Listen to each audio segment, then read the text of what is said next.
Nous sommes de retour au festival Coup Franc organisé par la revue Far West en partenariat avec les Ultramarines Bordeaux, également SoFoot et Mediapart. Si vous avez des questions pour les spectateurs Facebook Live, n'hésitez pas à les poser directement et je les poserai à nos invités. Nous passons donc au deuxième débat, qui est quelle place pour les supporters dans le football de demain. Aujourd'hui encore, beaucoup confondent spectateurs et supporters, mouvement ultra et hooliganisme. Dans les années 60-70 en Europe, des groupes se créent et des supporters se rassemblent pour soutenir le club de cœur. Vivre des moments d'émotion et créer une ambiance festive le temps d'un match. Mais être supporter, ce n'est pas que cela. C'est aussi prendre position, défendre ses intérêts et revendiquer sa position de 12e homme au sein du club. Malgré des stéréotypes figés, les Ultras sont aujourd'hui le syndicat social de leur club, garant de l'histoire et de ses valeurs dont le football populaire en est l'essence. Jusqu'à même prendre position politiquement, comme lors du printemps arabe en 2011, et comme le soulignait tout à l'heure justement Michael Correa. Prévention ou répression, football populaire ou football business, conflit entre supporters et dirigeants, quelle place les clubs et les institutions feront aux supporters dans le football de demain? Nous en parlerons avec Laurent Perpignan-Iban, journaliste, membre de la rédaction de Far West et membre du directoire des Ultramarines Bordeaux. Bonsoir. Nous en parlerons également avec Michael Correa qui a présenté son livre « Une histoire populaire du football » lors de ce début de festival, qui est journaliste indépendant également. Rebonsoir. Rebonsoir. Et enfin, Nicolas Ourcade, sociologue et professeur agrégé de sciences sociales à l'École centrale de Lyon. Il est spécialiste des supporters de football, avec plusieurs publications comme La place des supporters dans le monde du football en 2002, ainsi qu'un rapport sur les supporters des Girondins de Bordeaux en 1999. Oh putain, j'avais oublié. Eh bien, moi non. Oui, bonsoir. Alors, je vais commencer avec toi, Nicolas, pour démarrer ce débat. J'ai une question à te poser justement suite à une de tes publications. En 2002, tu parlais déjà de la préoccupation des clubs envers les spectateurs et non envers les supporters. Est-ce que le football business creuse de plus en plus un fossé entre les nouveaux dirigeants des clubs et les supporters? Merci pour la question, qui est vaste. Merci pour l'invitation et un grand merci aux organisateurs de cette journée parce que c'était vraiment extrêmement intéressant de pouvoir discuter du football tout un après-midi dans une atmosphère chaleureuse. Oui, parce que pour les millions de personnes qui sont à nous regarder sur Facebook Live, et tous les autres, là, le public, ils sont avec des couvertures et nous, on fait semblant d'avoir chaud à la tribune. Donc la question, en fait, mon texte de 2002, c'est une réponse un peu à ce que disait Christian Bromberger, qui est l'ethnologue majeur des années 90 sur le football. Il dit la devise des dirigeants du football, c'est paix, assieds-toi, tais-toi. Et en fait, c'est plus compliqué que ça. C'est plutôt paix, chante, exactement ce qu'a dit Florian tout à l'heure, mais ne conteste pas. Il ne faut pas contester, tu n'es pas là pour critiquer. Et en fait, ce que cet après-midi a merveilleusement illustré, c'est qu'actuellement, la place des supporters est complètement contradictoire dans le foot contemporain. Selon comment tu prends la chose, soit tu peux dire qu'ils sont complètement marginaux, soit qu'ils sont complètement centraux. Et on l'a très bien vu, notamment dans le débat précédent. Pourquoi complètement marginaux? C'est ce que Michael a dit en présentant son livre. C'est-à-dire qu'aujourd'hui, l'économie du football, dans les années 90, elle a complètement explosé. Champions League, Première League, droits faramineux télévisés, Harry Bosman qui permet aux meilleurs joueurs d'aller dans les meilleures équipes. Des investisseurs du monde entier viennent dans le foot européen, on construit des nouveaux stades, c'est un business, c'est merveilleux. Et donc du coup, dans ce business-là, les revenus de la billetterie, ça représente rien, quoi. Les revenus des supporters, ça représente rien. Ce qui est important, c'est les droits télé. Ce qui est important, c'est les sponsors, et ce qui est important, c'est les produits dérivés. Mais ce n'est pas forcément les supporters qui achètent les produits, ceux qui vont au stade, je veux dire, qui achètent les produits dérivés. C'est un public mondialisé qui achète FC Barcelone partout. Moi, je donne des cours de sociologie à Casablanca, et la première fois que j'y vais, je me dis, tiens, je vais réviser pour faire des blagues sur le Wydad et le Raja. Et en fait, je m'aperçois que c'est pas de ça, donc il faut que je parle. Il faut que je leur parle du Real Madrid et du Barça. Et là, ça tilte. Et en fait, donc, on est dans ce football mondialisé où finalement, ce qui préoccupe les dirigeants du football, c'est pas le supporter qui est dans la tribune, c'est principalement le consommateur, le client. On parle de clientèle. On est en concurrence, comme tu l'as bien rappelé, avec finalement d'autres spectacles, Disneyland, etc. Et du coup, la perspective, si on suit cette perspective-là, les supporters ont une place complètement marginale. On est dans une Disneylandisation du football. Mais si on suit ce qui a été dit sur le débat précédent, en fait, on s'aperçoit que les supporters, ils ont une place centrale. Et que le football, aujourd'hui, il est dans cette contradiction-là. Aujourd'hui, tu ne peux plus avoir de football sans supporters. La preuve, le PSG a fait revenir ses ultras. Pourquoi ? Parce que les supporters, ils sont indispensables. Indispensables parce qu'ils sont l'indispensable 12e homme. Tu n'as pas de 12e homme pour pousser l'équipe, tu ne vas pas gagner. Et ils sont indispensables aussi parce qu'ils mettent de l'ambiance, ils mettent de la chaleur, ils mettent de la passion. Et cette passion-là est nécessaire pour vendre le spectacle. Si tu as des tribunes vides, si tu n'as pas des gens qui chantent, tu vends vachement moins cher aux télés et aux sponsors. Donc on a besoin des supporters. Et en gros, l'enjeu, il est là, c'est que les supporters ont réussi à se faire reconnaître une place essentielle, mais eux, ils ne veulent pas être uniquement des ambianceurs, comme ça a été rappelé précédemment, ils veulent aussi jouer un rôle dans le football. Et si, pour illustrer ça, je prends le cas français, la situation française, elle est révélatrice de cette contradiction, de cette tension hyper forte. C'est-à-dire qu'en gros, si on schématise à la hache et à la louche, il est tard, il fait froid. En 2006, mondial en Allemagne, l'Allemagne gagne. Oui, bon, l'Allemagne finit 3e, mais l'Allemagne gagne. Son football est fabuleux, les stades sont géniaux. Dortmund et le Bayern sont des grands clubs. Le football français se dit, on veut faire l'Allemagne. Et l'Allemagne, pour les footballs français, c'est quoi ? C'est on organise l'Euro pour faire des nouveaux stades. On fait des nouveaux stades partout. Au Havre, à Valenciennes, on fait des stades de 20 000 places. En se disant, on va faire des nouveaux stades, tout le monde va venir, ça va être fabuleux, comme en Allemagne. Et on va lutter contre l'hooliganisme parce que les gens ne viennent pas au stade parce qu'ils ont peur. Et donc, on va apaiser les stades et on va attirer une nouvelle clientèle. Et c'est ce que fait le PSG. En 2010, c'est ce qu'ils font. Ils le font parce qu'ils sont obligés de le faire, parce qu'il y a une situation sur laquelle je reviendrai qui est en termes de violence et de racisme dramatique. Le Prou, qui est le président de l'époque, crée un plan de sécurité qu'il conçoit lui-même comme un plan transitoire pour ensuite faire revenir dans un climat apaisé les supporters. Sauf que le PSG est racheté par le Qatar et que le Qatar, sans même comprendre vraiment ce qu'il met en place le modèle anglais. Le modèle anglais, c'est quoi ? C'est on augmente le prix des places, on fait en sorte d'attirer une clientèle familiale, individuelle, et finalement, il n'y a plus de place pour les groupes de supporters. Au PSG, les groupes de supporters, quels qu'ils soient, ultra, n'importe quoi, n'ont plus leur place, supporters classiques, entre 2010 et 2016. Et c'est un succès et un échec total. Un succès parce qu'ils réussissent à lutter contre la violence et le racisme d'une certaine manière, mais c'est un échec total parce que même s'ils vendent toutes les places, certains ne viennent pas au stade. C'est-à-dire, ils achètent pour être sûrs de pouvoir voir PSG Real ou quand ils y arrivent, ou PSG OL, mais PSG quand ils viennent pas. Et surtout, il n'y a pas d'ambiance. Les joueurs râlent, tout le monde râle, et le Qatar, il veut, avec le PSG, avoir une bonne image, et il n'a pas une bonne image. Et donc, du coup, ils font revenir, c'est la volonté du président du club, c'est Nasser qui demande, il va ramper auprès des ultras pour dire « revenez ». Et les mecs reviennent. Et finalement, c'est vachement intéressant parce qu'on voit à travers cette transition qu'on a complètement changé la perspective qui était en 2010 pour certains dirigeants de la Ligue et quelques dirigeants de clubs de faire le modèle anglais. On assoit tout le monde, tranquille, comme au parc. Certains clubs, même la plupart des clubs, étaient conscients que ça ne marcherait pas en France comme en Angleterre. Et puis finalement, le modèle du PSG s'étant cassé la gueule. Aujourd'hui, ce qu'on regarde en France, c'est le modèle allemand. Et le modèle allemand, c'est quoi ? C'est avoir tous les types de publics dans les stades. Des secteurs debout, pas chers, derrière les buts, des tribunes famille, des tribunes business, des tribunes VIP, tout le monde va au stade. Si un jour j'ai envie d'aller en loge, comme mon ami Cyril ici présent, je vais en loge. Si j'ai envie d'aller en virage, je vais en virage, etc. D'accord ? Et finalement, c'est ça que les clubs français essayent de faire avec les nouveaux stades. On a parlé de l'exemple de l'Olympique Lyonnais, c'est vachement intéressant. Parce que l'Olympique Lyonnais, ils essayent de concilier le foot business et le foot populaire. Alors, c'est une question de savoir s'ils y arrivent, mais en tout cas, l'objectif très clair, c'est d'être dans l'économie du football. On a un stade dont on est propriétaire, on essaye d'élargir les publics, et en même temps, comme on dit, c'est à la mode, on essaye de garder la tradition et l'histoire du club.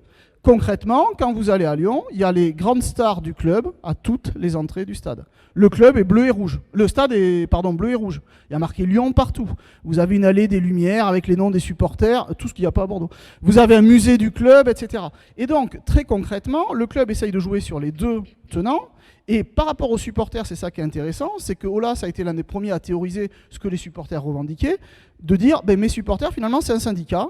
Et moi, j'ai besoin d'avoir un bon dialogue social avec mes supporters, et je considère, les supporters comme un syndicat, ce qui est grosso modo ce qui s'est mis en place, ce qu'expliquait Florian, à Bordeaux, entre Trio et les ultramarines. Et donc c'est assez intéressant parce que finalement, aujourd'hui, l'objectif, c'est plus de chasser les ultras. Ça a été très clairement l'objectif du foot français. Pendant quelques années, les dirigeants du foot voulaient chasser les ultras des stades. Aujourd'hui, ils ne veulent plus du tout ça. D'abord parce qu'ils savent que ça ne marchera pas. Je veux dire, à Saint-Etienne, t'enlèves les ultras, à Marseille, t'enlèves les ultras. Tu vas pas avoir 40 000 personnes d'un côté, 60 000 nouveaux supporters qui vont arriver du jour au lendemain. Ça marche pas. Et donc, ils ont compris qu'il suffisait pas d'avoir des nouveaux stades, il fallait s'appuyer sur, finalement, le public existant. Et donc, par rapport à la question des ultras, qui est une question un peu centrale, on voit que beaucoup d'ultras disaient avant l'Euro 2016, l'Euro 2016, ça va être une date charnière, après, il n'y aura plus d'ultras, on va tous vouloir nous faire disparaître. En fait, ce qui a marqué 2016, c'est qu'il y a encore des ultras, ils sont revenus au parc. Dans tous les nouveaux stades, Florian l'a rappelé, ils ont une place presque encore plus importante qu'avant. À Lyon, à Nice, à Lille, à Bordeaux, il y a une vraie tribune populaire, voire deux dans certains cas, avec des prix encore accessibles pour tous les publics, si tu t'abonnes. La loi, c'est marginal, mais enfin, c'est pas complètement marginal. En 2016, c'est écrit dans la loi, les supporters, dans la loi française, sont des acteurs du monde du foot. On signe en 2016 une convention du Conseil de l'Europe qui dit contrairement à ce qu'on a fait, nous en France, pendant 6 ans, avoir une politique de gestion des supporters uniquement répressive, il faut qu'on concilie prévention et répression. On est dans une démarche européenne qui va dans ce sens-là. Et à la tête de la Ligue et de la DNLH, la Division nationale de lutte contre l'hooliganisme, c'est pas forcément évident au quotidien, mais il y a une volonté de dialogue avec les supporters qui est incomparable avec ce qui était avant. Et donc finalement, aujourd'hui, on ne se retrouve plus à vouloir chasser les supporters ou les ultras pour les remplacer par des clients, mais essayer de garder différents publics. Et on se retrouve face à un monde du foot qui est hyper ambigu face aux ultras, par exemple. C'est-à-dire d'un côté, le monde du foot a besoin d'ultras. Un stade sans ultras, c'est même pas pensable pour les dirigeants, parce qu'il faut de l'ambiance, il faut de la ferveur, etc. Puis parce que les ultras sont les meilleurs supporters, puisqu'ils mettent le plus d'ambiance. Et en même temps, aux yeux des dirigeants du monde du foot, les ultras, c'est un peu des supporters emmerdants quand même. Parce qu'ils allument des fumigènes, ils contestent la politique des dirigeants, la politique de la Ligue, il y a parfois des incidents. Donc le monde du foot, c'est pas trop sur quel pied danser. Et du coup, ce qui est intéressant, c'est qu'on est vraiment à une période charnière. Est-ce qu'on va aller vers un modèle où les supporters ont véritablement leur place, que Michael appelle de ses voeux, et est-ce qu'on va aller vers une politique de gestion des supporters qui ne soit pas uniquement dans la répression? Mais pour l'instant, on ne sait pas. C'est-à-dire que vous avez des tendances contraires. On peut aussi bien aller, dans les prochaines années, vers une politique de gestion des supporters qui, au niveau étatique, concilie la répression des comportements graves et violents qui est nécessaire, et en même temps, un vrai dialogue avec les supporters de football, une vraie reconnaissance de leur place dans le stade, et une vraie reconnaissance de leur place en tant qu'acteurs autonomes. C'est-à-dire que c'est encore eux qui peuvent organiser l'animation dans les stades, pas forcément le club qui gère ça. Et donc il me semble que, puisqu'on est à cette période charnière, l'enjeu, et puis l'un débat comme aujourd'hui assez intéressant pour ça, c'est de définir quel rôle les supporters peuvent jouer dans le club. À la fois, quel rôle ils doivent jouer? Est-ce que c'est par une relation syndicat-patronat? Est-ce que c'est par une place pour un conseil d'administration? C'est une vraie question. Et fondamentalement, en termes de politique, c'est qu'est-ce qu'on veut faire des stades demain? Et comment on concilie la sécurité, puisqu'il faut quand même de la sécurité minimum en plus avec le risque terroriste, c'est quand même pas négligeable dans les stades, avec l'ambiance festive qui a fait la popularité du football et le respect des libertés des supporters. Ce qui n'a pas été complètement le cas en France sur ces dernières années. Et très clairement, si on reprend l'exemple du Parc des Princes que j'évoquais, l'enjeu c'est de ne pas revenir à la situation antérieure, parce que pour ceux qui ont connu le Parc des Princes, c'était objectivement la meilleure ambiance de France dans les années 2000 de très loin. Enfin, je vais me faire des ennemis, mais très clairement, en plus l'acoustique c'était extraordinaire, mais il y avait énormément de violence, énormément de racisme.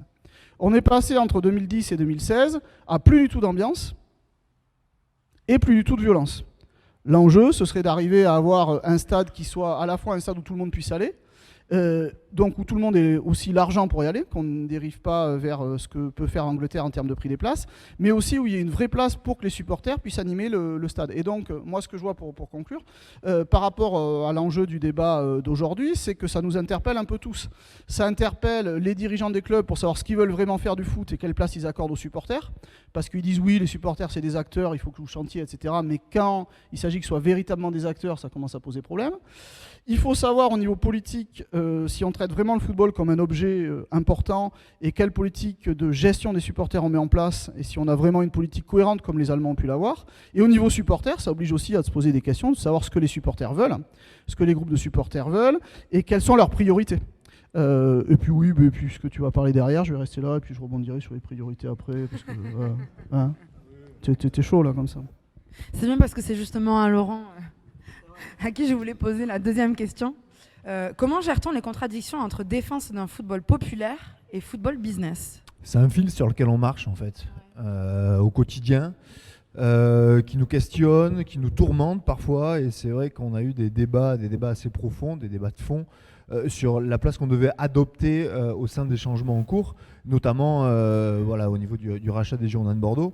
Il y a plusieurs stratégies qui s'opposent. Une stratégie de rejet absolu qui se comprend. Et quand on écoute Yann Philippin tout à l'heure nous parler d'un échantillon minime de ce qui peut se passer dans le football, on peut avoir l'envie de claquer la porte, tout simplement. Et puis il y a le côté dont a parlé Mickaël juste avant, qui est que le football reste un vecteur de lutte et une manière pour beaucoup de supporters d'occuper le terrain. Je pense que les ultras français ont subi différentes vagues de répression.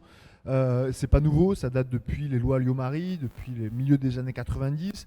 Après, il y a eu les interdictions administratives de stade, il y a eu les interdictions de déplacement. Voilà, il y a tout un tas de mesures coercitives qui ont été appliquées contre les supporters. Et aujourd'hui, même si les clubs et le football français ne peut pas se passer des ultras, il faut bien comprendre que quand on parle des ultras, ils ne nous veulent pas à nous en tant que supporters militants. Ils voudraient des ultras dépolitisés, des ultras qui ne luttent pas, des ultras qui sont seulement là pour chanter et pour ambiancer, comme le disait tout à l'heure Florian. Et parmi les reproches qui nous sont parfois adressés quand on réalise un mouvement de protestation, comme on est en train de faire maintenant, c'est quelque chose qui revient assez souvent. Écoutez, les ultras, vous êtes bons à chanter, chantez, point. Voilà, ça c'est la version et la vision des ultras partagée par les élites. Aujourd'hui, il faut bien comprendre que nos tribunes sont devenues des zones à défendre et des zones dans lesquelles on lutte. Clairement, et pour parler franchement, moi personnellement, sans ce caractère très important de lutte, je ne sais pas si je serai encore dans les tribunes aujourd'hui, mais ce qui en découle, c'est qu'il y a toute une jeunesse qui a décidé de réécrire l'histoire, qui a décidé de lutter, qui a décidé de s'impliquer dans un combat qui est extrêmement inégal, dans un combat qui peut parfois nous dégoûter, mais dans un combat dans lequel on a notre place. Aujourd'hui, sans les groupes ultra en France, le prix des places serait certainement multiplié par 2 ou par 3. Il y a plein de gens qui ne pourraient pas aller au stade. Tout simplement, toute une jeunesse qui en serait dépossédée. Sur cette question de la contradiction, encore une fois, c'est difficile, c'est pas facile à vivre, mais je pense que c'est réellement une nécessité que de questionner déjà la moralité du football et ensuite que de s'engager pour essayer de le changer. Mickaël, j'ai une question pour toi. Le football peut-il changer? Et je l'accumule à une deuxième. Les supporters peuvent-ils mener une révolution dans les stades?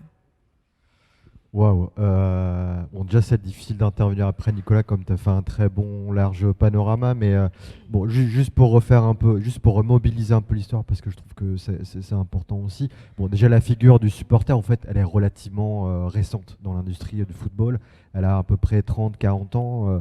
Le mouvement ultra, il naît en Italie, donc en 68-69, mais c'est vraiment à partir des années 80, c'est 84 en France par exemple, qui va vraiment commencer à se répandre. Donc vraiment pour l'institution du football, pour les dirigeants du foot, c'est quelque chose de nouveau. C'est vraiment un nouvel acteur démocratique, un nouvel acteur avec lequel ils doivent dealer, entre guillemets. Et voilà, alors sur la question de Révolution dans les stades, football. Vas-y, réfléchis, j'ai un truc à dire. Hein. Ouais. Non, j'ai retrouvé ce que j'allais dire. Oui, parce qu'en plus, j'ai eu ta note. Sur deux choses. Oui, je voulais reparler sur les deux choses et pour rebondir un peu sur ce que disait Laurent également. Oui, sur la question du pouvoir, il y a quand même deux concepts qui sont éminemment importants aujourd'hui dans le monde dans lequel on vit. C'est la question de l'identité et du territoire. Je dis ça par rapport au fait que je reviens aussi encore une fois, comme je vous disais tout à l'heure, d'Espagne, où le monde ultra est totalement identifié à l'extrême droite, et où justement les autres ultras, enfin les autres supporters se sont plutôt repliés vers une autre sphère, qui sont plutôt les clubs coopératifs, justement, qui sont en train de s'étendre énormément en Espagne. J'en parlerai juste après. Sur cette question du territoire et de l'identité, aujourd'hui, quand on parle de territoire et d'identité, la première chose qu'on se dit, oui, c'est obligatoirement, c'est des concepts qui sont manipulés par l'extrême droite. Et c'est vrai qu'aujourd'hui, quand on retrace l'histoire du mouvement hooligan et même d'une certaine histoire du mouvement ultra en Espagne, on peut parler de l'Italie aussi, comme le mouvement ultra manipule ces deux concepts-là d'identité et de territoire, l'extrême droite a très bien su manipuler ces deux concepts, enfin, je veux dire, tirer la corde vers elle. Et pour moi, c'est une défaite de l'extrême gauche par ailleurs. Mais en tout cas, l'identité, c'est pas forcément quelque chose, on va dire, de replier sur soi. C'est pas non forcément l'identité blanche et raciste. Ça peut être aussi une identité collective. Ça peut être aussi une identité ouverte. Le territoire, c'est pareil. C'est pas forcément un territoire où on est replié sur soi, où on exclut l'étranger. Mais ça, une tribune, ça peut être aussi un territoire ouvert, inclusif, exempt de répression policière, où on peut déployer nos pratiques. Qui peuvent être, ça peut être des champs politiques ou des fumigènes, etc. Donc bref, tout ça pour dire, il y a un sacré enjeu aujourd'hui sur la réappropriation des tribunes aujourd'hui en France et du mouvement supporter, parce qu'on joue sur deux concepts qui sont éminemment importants et qui sont aujourd'hui structurants dans la vie politique française. Plus sur la question du pouvoir, donc comme je le disais, c'est un acteur démocratique. Le supporter comme acteur démocratique, c'est quelque chose de relativement récent. Mais pour moi, il y a un espèce de mouvement social qui a créé au sein du football. Et comme n'importe quel mouvement social, ça se joue avec deux jambes.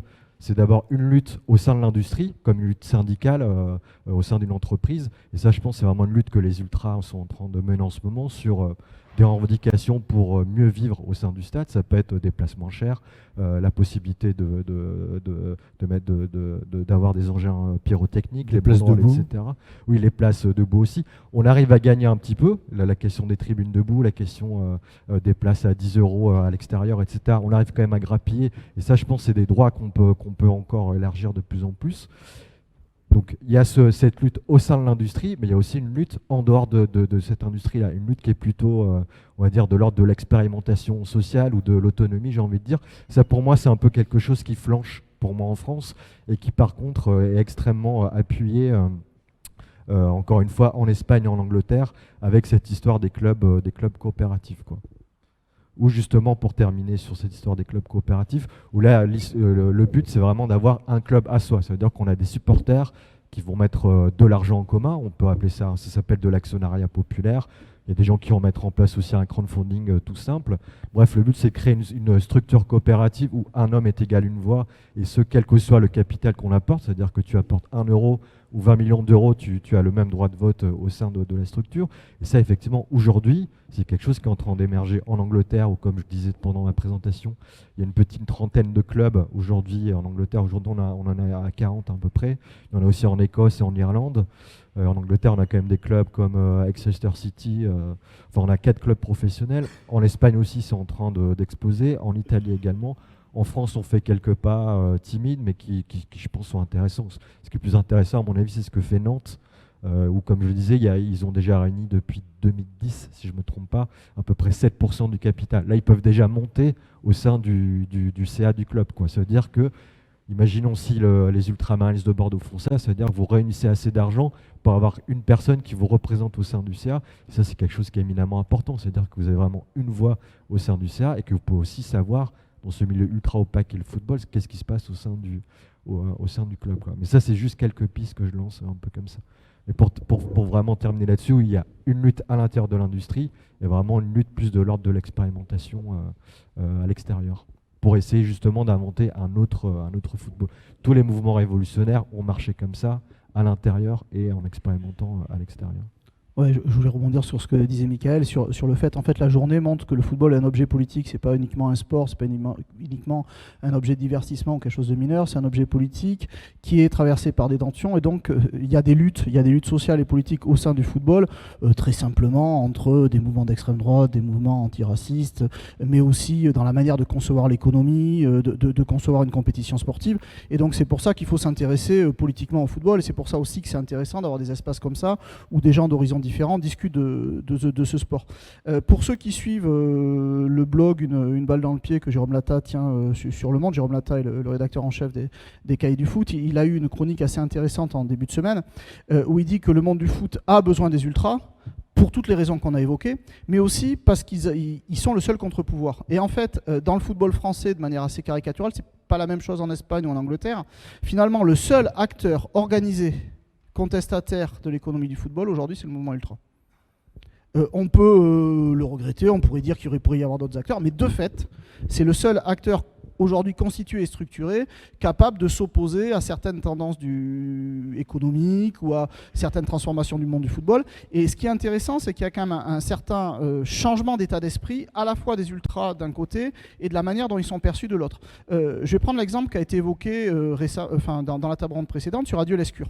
Pour moi, Adieu Lescure, ça marque vraiment une transition qui est extrêmement intéressante dans l'histoire du mouvement ultra, mais pas que à Bordeaux. Enfin, à Bordeaux, parce que là on est à Bordeaux, mais d'autres clubs ont connu les mêmes choses. C'est-à-dire que là, un groupe ultra organise pour l'ensemble des supporters l'adieu à son stade.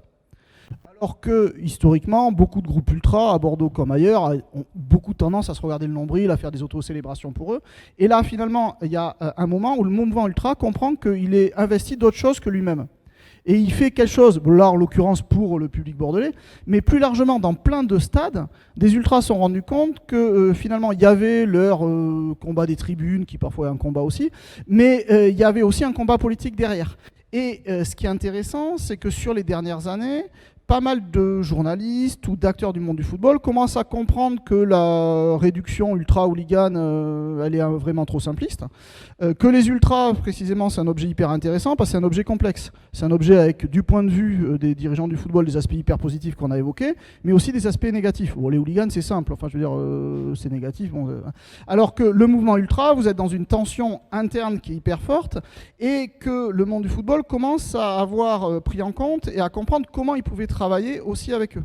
Et donc, c'est un peu l'espoir qu'il y a sur les prochaines années. C'est-à-dire que d'un côté, on est une maturité politique, mais au sens général du terme, des acteurs supporters, ultra, actionnariat populaire, enfin ça dépend des pays, mais aussi qu'en face, il y ait un certain nombre d'acteurs qui soient capables de reconnaître que ça vaut le coup de dialoguer avec ces acteurs-là. Laurent a parlé de zones à défendre, mais moi j'avais parlé avant d'un concept qui était assez intéressant, qu'un concept qui est hérité du monde techno. Le monde techno, la musique techno a initié un certain nombre d'intellectuels qui ont parlé notamment de zones autonomes temporaires. Une free, c'est une zone autonome temporaire, TAS en anglais. Et finalement, ce qu'ont été les tribunes ultra pendant une période, c'était des zones autonomes temporaires. C'est les groupes de supporters qui eux-mêmes créaient les règles dans leurs tribunes. On devait être assis, on était debout. On ne devait pas fumer, on fumait de tout. Voilà, donc on était vraiment on bougeait, on ne restait pas à notre place. Et ce qu'a voulu faire une certaine partie du monde politique et sportif français au début des années 2010, c'est non seulement lutter contre le hooliganisme, ce qui était nécessaire à certains endroits parce qu'il y avait des gros problèmes de violence, notamment à Paris, mais il y avait aussi très clairement la volonté de reprendre en main ces zones temporaires autonomes, avec l'idée qu'il ne fallait pas que ce soit les ultras qui régulent eux-mêmes leurs tribunes. Et avec l'idée très américaine, c'est pour ça ainsi que j'en parlais dès 2002, avec l'idée qu'il faut y avoir de l'animation, mais animation avec la kiss cam. Par exemple, tu vois, il y a une caméra qui arrive, je lui fais un bisou, toi tu veux pas, parce que t'es pas dans une logique de digitalisation, mais vous voyez tous ces trucs-là comme ça. Vous voyez aussi que vous avez des volontés d'organiser des animations de la part du public, et finalement, ce qui se joue aussi, par rapport à la thématique de Michael, c'est quelle résistance il peut y avoir aussi pour dire que le football appartient aux joueurs, enfin ça a été déjà un combat, mais aussi peut appartenir aux supporters, en ce sens que c'est eux qui définissent un certain nombre de règles dans les tribunes. Quelque chose qui me paraît assez fondamental, évidemment, c'est aussi de reparler un peu du mouvement ultra et d'essayer de le comprendre. Toi, tu as passé des années à essayer de le comprendre, à l'étudier, à le décortiquer, à l'analyser, jusqu'à analyser tes amis. Mais il y a néanmoins quelque chose de fondamental et qui met en lumière une autre contradiction actuelle, puisque tout le monde cherche des interlocuteurs auprès des groupes ultra, tous les clubs. Mais il y a une partie, au sein de chaque groupe ultra et au sein de chaque ultra, il y a une partie qui est totalement réfractaire à ça, et qui ne veut pas se faire analyser, qui ne veut pas qu'on puisse tout expliquer, et qui se plaît et qui se complaît là-dedans. Le mouvement ultra, on ne peut pas tout expliquer, parce qu'il y a des choses qu'on vit quand on est dedans, qui sont totalement codifiées par le monde ultra, par les règles ultra, par le mouvement ultra. Et là-dessus, c'est vrai qu'il y aura toujours une confrontation entre la réalité, entre ce que sont les groupes ultra et entre l'image qu'ils veulent bien se donner d'eux-mêmes. Qu'est-ce que t'en dis ? Ouais, je suis assez d'accord avec ça, mais ce que je dis dans l'idée qu'on peut dialoguer entre différents acteurs du football, dirigeants de clubs, dirigeants de la Ligue ou de la Fédé, ou au niveau des acteurs politiques et les supporters, c'est de reconnaître la personne que tu as en face comme quelqu'un, comme un acteur à part entière, qui a ses spécificités, mais avec lequel tu acceptes d'échanger. C'est-à-dire que enfin moi je travaille depuis quelques années à essayer justement de créer des conditions de dialogue entre tous les acteurs, c'est pas pour que les dirigeants de clubs ou les supporters se renient. C'est pour qu'on reconnaisse qu'est chacun et qu'on puisse dialoguer. Et finalement, la politique, on peut critiquer sous plein d'aspects. Bon, heureusement, il est moins actif sur Twitter maintenant, Jean-Michel Aulas, mais il y avait quand même un truc qu'il avait compris, c'est qu'il ne pouvait pas construire son club uniquement sur du business. Alors qu'il a été longtemps l'incarnation du foot business, c'était le type qui était détesté par l'ensemble des supporters français, parfois même de son club en creux, parce que vraiment, il était trop dans une logique business. Lui a compris qu'il devait dialoguer avec tout le monde et prendre en compte tous les acteurs. Il n'a pas cherché à empêcher ses supporters d'animer leur tribune, d'avoir leur propre logique et leur propre règle. Et donc, en gros, l'enjeu, c'est que, ça a été très bien dit à un moment, je ne sais plus quand, c'est que les supporters soient plus perçus comme des enfants, mais comme des adultes.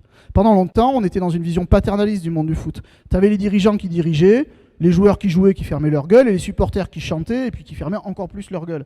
Et donc c'était un peu des enfants, c'était sympa, ils animaient, c'était le 12e homme, mais il fallait pas qu'ils revendiquent un vrai rôle d'adulte et de discuter à la table des dirigeants. Et je trouve que l'enjeu maintenant, c'est qu'ils commencent à être de plus en plus reconnus comme adultes. Michael a donné plein d'exemples. Et donc on aille dans une confrontation, mais une confrontation intellectuelle.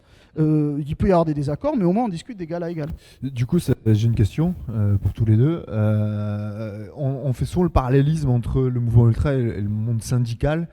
Et il y a des points qui sont assez révélateurs. La crise du mouvement syndical en France ces dernières années, à base de dialogue non abouti, voilà, une perte de légitimité de la part des syndicats organisés par les différents gouvernements, a abouti au mouvement des Gilets jaunes, par exemple. C'est-à-dire qu'il y a une perte totale de crédibilité des syndicats. Est-ce que ça pourrait pas arriver demain au mouvement ultra, qui s'évertue à discuter avec des moulins à vent qui ne répondent pas ou peu, et après 15 ou 20 ans de dialogue au niveau national, il n'y a pas d'avancée? Est-ce que le mouvement ultra pourrait pas connaître une crise structurelle comme l'a connu le monde syndical? Non, mais il y a plein de parallèles à faire, que ce soit au-delà. Bon, déjà, il y a les pratiques. Déjà, pour revenir sur le mouvement ultra, effectivement, la grève des tribunes, on peut faire un parallèle avec le mouvement syndical. Le fait que le mouvement ultra soit aussi né en Italie durant l'effervescence sociale et que ce soit plutôt des militants d'extrême gauche, d'extrême droite un peu aussi, qui ont apporté des pratiques propres au cortège. Il y a déjà cette culture-là propre, on va dire politique ou syndicaliste. Après, oui, effectivement, il y a aussi quelque chose de l'ordre de la convergence des luttes, j'ai envie de dire, pour sortir un gros mot. C'est vrai que c'est une grande difficulté au sein du mouvement ultra, quand on connaît les rivalités propres au mouvement ultra, se réunir autour de la table au sein de l'ANS ou pour dialoguer avec la LFP, c'est pas toujours évident. Après, pour moi, on peut aussi élaborer d'autres stratégies, au fait. Plus pour parler de mon petit cas, moi je suis supporter du Red Star par exemple.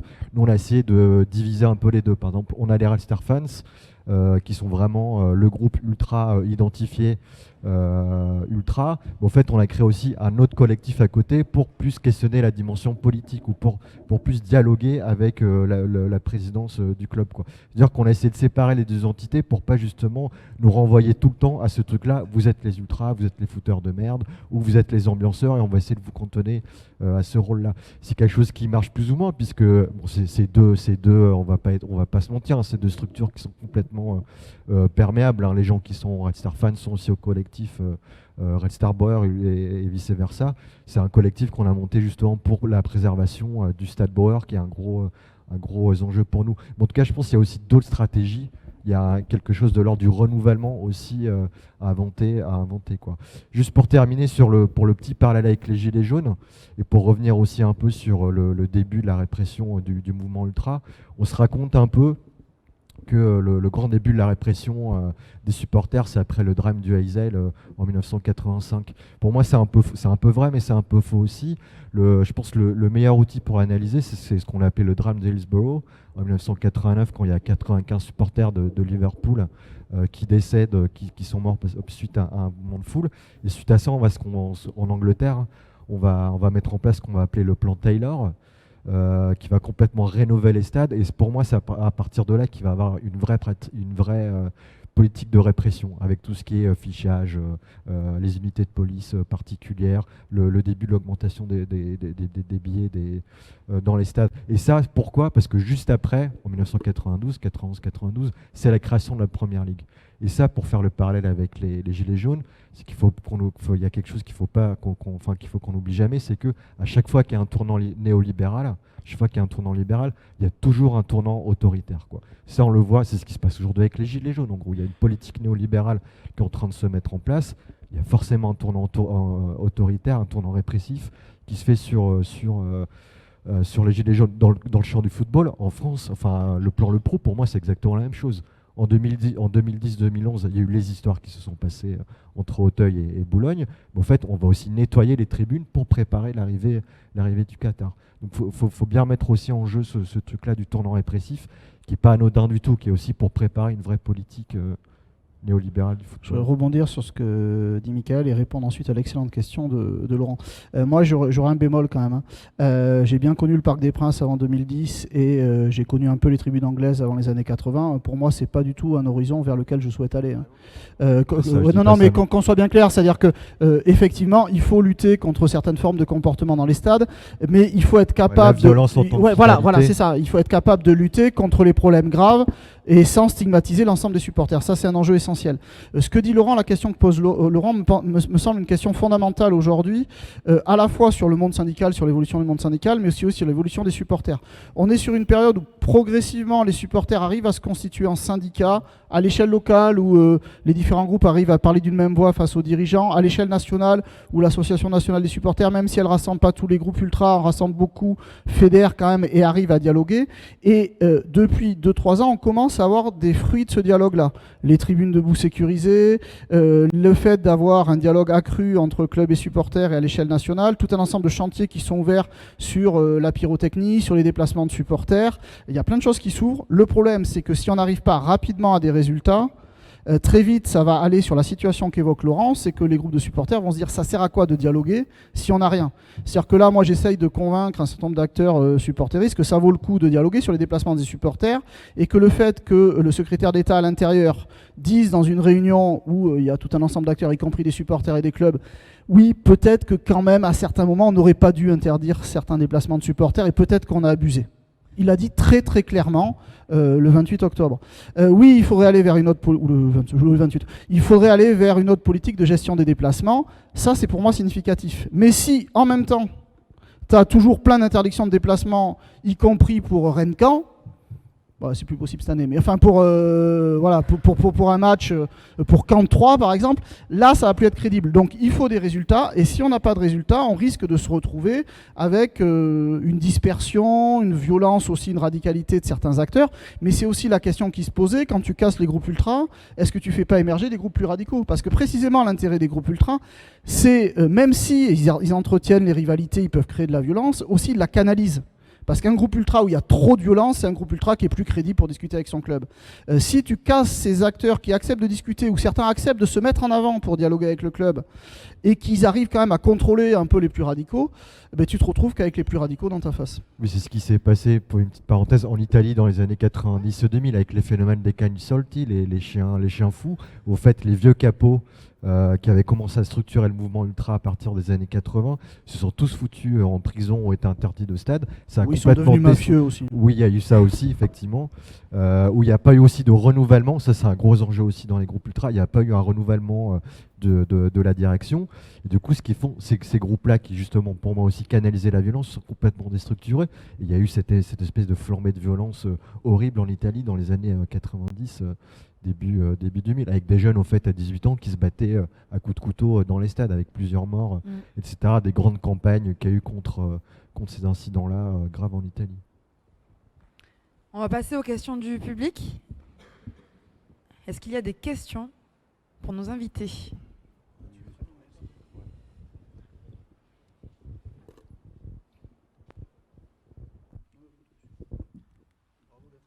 Alors, ça marche, oui. Existe-t-il des politiques de direction de clubs sincères pour aider le supporter dans le foot moderne tisser un lien avec ce dernier? Ou est-ce que ceux-ci agissent essentiellement comme des rentiers avec lesquels une certaine coopération découle seulement par le biais de rapports de force? Bah alors, c'est une excellente question, mais et ça dépend des clubs et ça dépend à l'intérieur des clubs des dirigeants. C'est-à-dire que globalement aujourd'hui, il faut voir que les clubs, les dirigeants de clubs sont entre le marteau et l'enclume. Vous choisissez qui est le marteau, qui est l'enclume, mais d'un côté, on va prendre un exemple très simple, celui des fumigènes.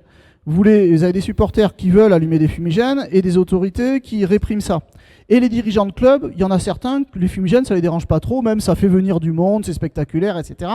Et donc, ils sont un peu dans cette tension. Et ils ont parfois un double discours. C'est-à-dire qu'aux ultras, ils disent ouais, la Ligue, c'est insupportable. Et à la Ligue, ils disent ouais, les ultras, ils nous font chier, etc. Et donc, l'enjeu aussi, si on a un vrai dialogue clair entre tous les acteurs, c'est que les gens parlent franc jeu. Et c'est-à-dire que les clubs ne soient pas dans cette position parfois hyper ambiguë. C'est-à-dire qu'il y a des dirigeants qui sont clairs, qui ont un discours clair, qui tiennent le même avec tout le monde. Et il y en a d'autres qui changent de discours selon qui sont face à un interlocuteur ou un autre. Et il me semble que c'est ça une difficulté, si on veut avancer, c'est que chacun dise vraiment ce qu'il pense, y compris parfois, ça débouche sur des désaccords, mais au moins on peut trancher les choses. Tant qu'on reste dans le double discours, on n'avance pas vraiment. Une autre question ?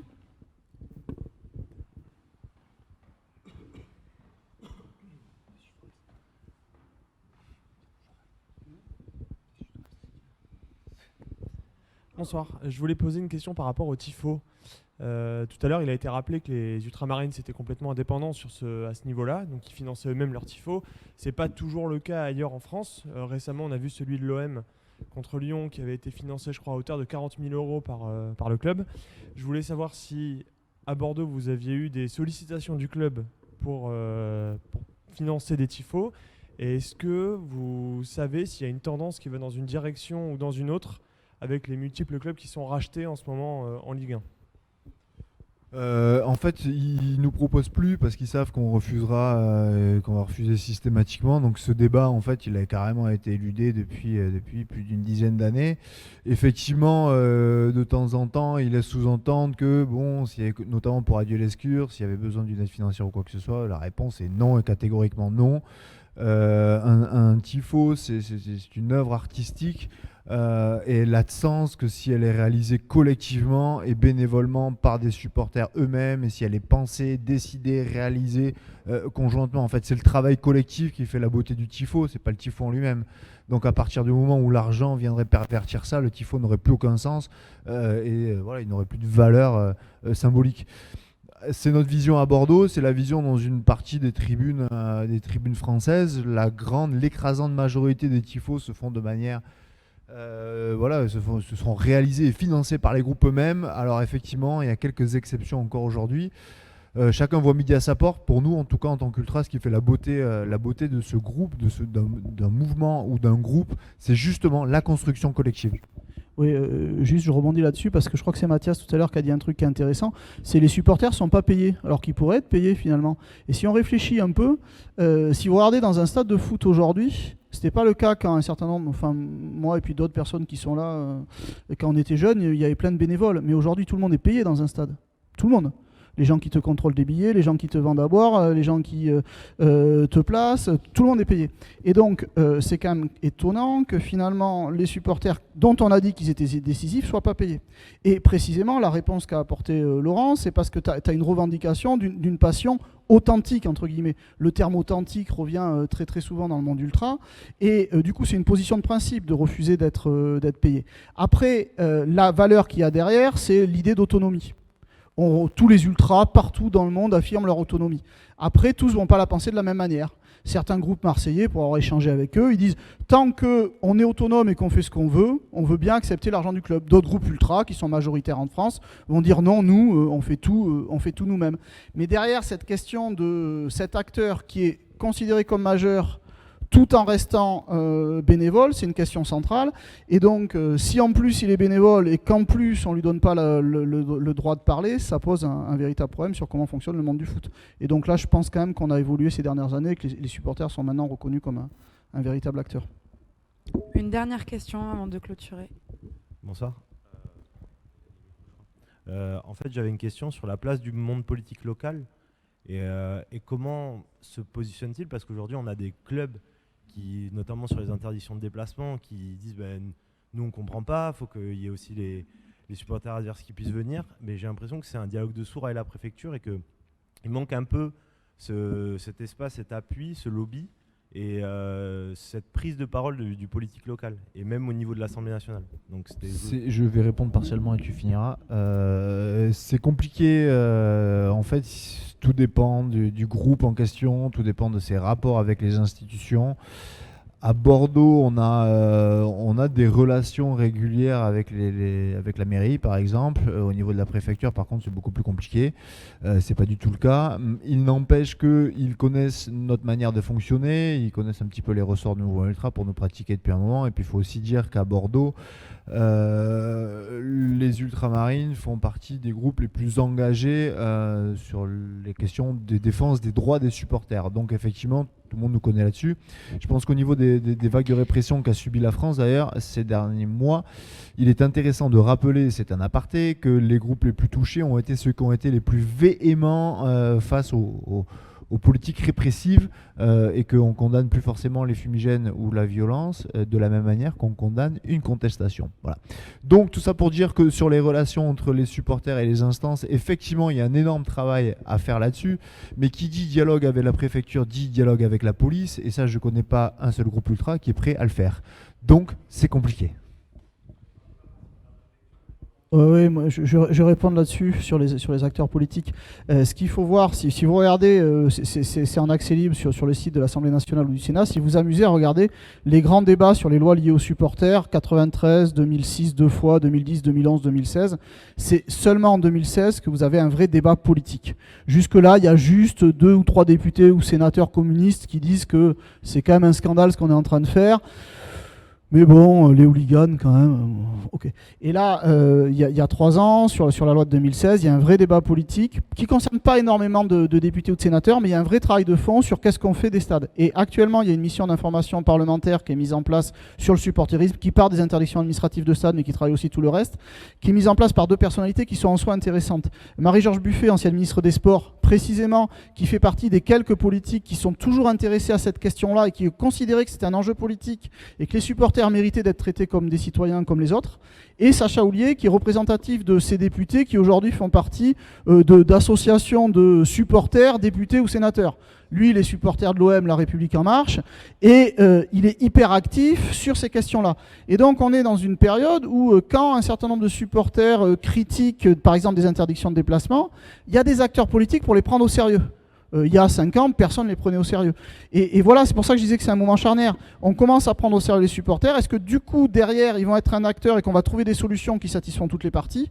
Ou est-ce que c'est juste des effets d'annonce? On écrit dans la loi que vous êtes des acteurs, on dialogue un peu avec vous, ça débouche sur rien, mais on vous endort. Et honnêtement, je ne sais pas. Et pourtant, je suis membre de l'instance nationale là où on dialogue beaucoup. À certains moments, je sors en me disant c'est mort, c'est fini.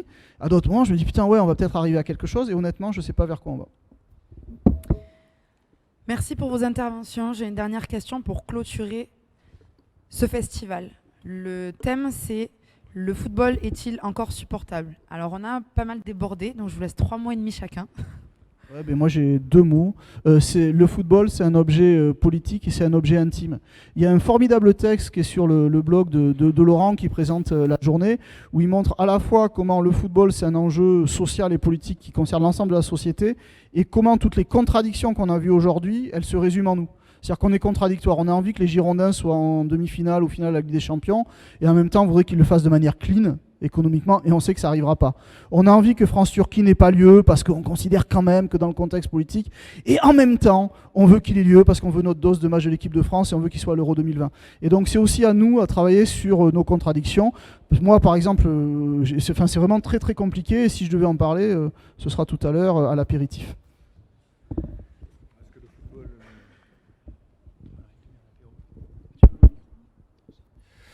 Est-ce que le football est-il encore supportable? Je ne sais pas. En tout cas, je sais que ça donne à beaucoup de supporters l'envie d'être encore plus insupportable que le football. Et ça, c'est une vraie perspective pour l'avenir. Non, il faut vraiment se poser la question et continuer de nourrir. Le plus important, c'est de nourrir un débat là-dessus, de se questionner et pas de devenir, en tout cas pour les groupes ultra, l'enjeu du futur, c'est de pas de devenir les marionnettes de clubs au service de clubs, les gentils animateurs de gradins qui desserviraient finalement la cause et qui ne feraient qu'entretenir encore un petit peu plus ce football business spectacle et la société du spectacle.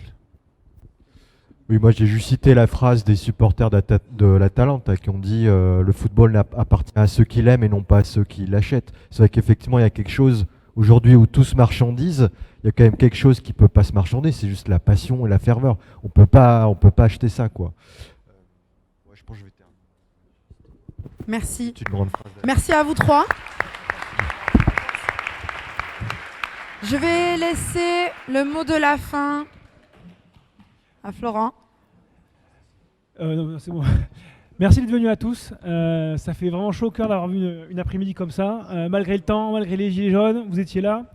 Cet événement, on l'a organisé avec Far West, avec des partenaires, avec l'Ultramarine, avec Paula. L'événement était gratuit. On a fait ça tous avec beaucoup d'envie et d'énergie. On espère recommencer l'année prochaine. Et on espère que vous serez encore là pour nous soutenir. Soutenir Far West parce qu'on est un média indépendant et qu'on a besoin de soutien. Et soutenir ce genre d'événement pour qu'on puisse continuer à défendre et débattre les enjeux dont on a parlé aujourd'hui. Bonne fin de soirée. Bonne fin de soirée à tout le monde.